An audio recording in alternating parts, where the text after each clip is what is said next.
ये स्कूल अच्छे और बुरे गुणों को परखने की एक खास परीक्षा ले रहा था। एक लड़की ने आईने में खुद को देखा, हल्की सी मुस्कान दी और तभी उसके सिर के ऊपर चमकता हुआ सुनहरा तारा उभर आया। मतलब वो पास हो चुकी थी। लेकिन लिली की मुस्कान कुछ ऐसी थी कि उसके सिर के ऊपर काला धुआं उठा और फिर एक बड़ा सा F दिखाई दिया। साफ था वो फेल हो गई थी। कहा जाता था कि जो छात्र 3 सब्जेक्ट में फेल होते हैं उन्हें जानवर बना दिया जाता है। पहले तो लिली को इस बात पर यकीन नहीं हुआ क्योंकि ये तो दुनिया की सबसे दयालु जादुई अकादमी मानी जाती थी। लेकिन जब उसने जैक को 3 विषयों में फेल होते देखा तो सच सामने आ गया। जैक अचानक एक भयानक तूफान में घिर गया, दर्द से चीखा और फिर हवा में बिखर कर गायब हो गया। उसी पल लिली को इस अकादमी का अंधेरा चेहरा दिख गया। लिली ने डीन से विरोध किया लेकिन जवाब मिला कि स्कूल के नियम नहीं बदले जा सकते। सब कुछ ऐसे ही चलता रहा जैसे कुछ हुआ ही ना हो। अगली क्लास जादू की थी जहाँ छोटे छोटे जानवरों की मदद से इच्छाएं पूरी करना सिखाया जा रहा था। पहली लड़की आगे आई, उसने पानी में उंगली डुबोई और एक छोटी सी मछली तुरंत एक लड़के की शक्ल में बदल गई। वो उससे प्यार का वादा सुनकर खुश हो गई। ये देखकर बाकी लड़कियां भी एक्साइटेड हो गई। लेकिन लिली का ध्यान अब भी जैक के साथ हुई भयानक घटना पर अटका हुआ था। जब उसकी बारी आई तो उसने अपने लिए कुछ नहीं मांगा, बस यही चाहा कि सब लोग अपने अपने घर सुरक्षित लौट सके। अचानक पानी में मछली ने भंवर बना लिया। सब डर के मारे देखते ही रह गए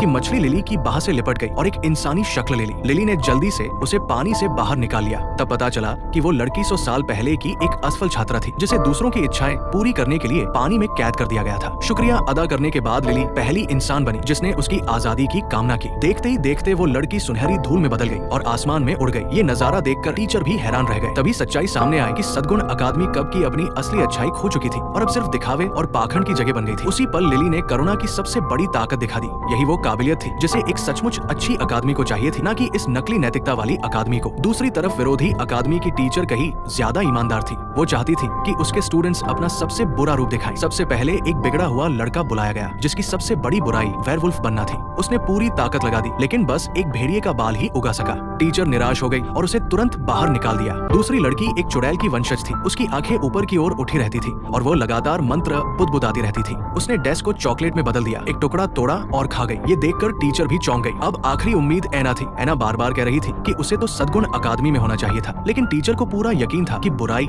या अच्छाई का चुनाव कभी गलत नहीं होता। ऐना के अंदर भी कोई न कोई खौफनाक ताकत जरूर छिपी थी। जब ऐना ने जिद पकड़ी कि वो गलत जगह पर है तो बाकी स्टूडेंट्स चिढ़ गए। तब कैथरीन ने उसे सबक सिखाने का फैसला किया। उसने अपने काले बाल ऊपर उठाए और गर्दन पर बना दुष्ट पक्षी का टैटू दिखाया। अगले ही पल टैटू जिंदा हो उठा और उसकी त्वचा से बाहर निकल आया। ऐना की आंखों के सामने वो खतरनाक पक्षी कैथरीन के इशारे पर उस पर झपट पड़ा।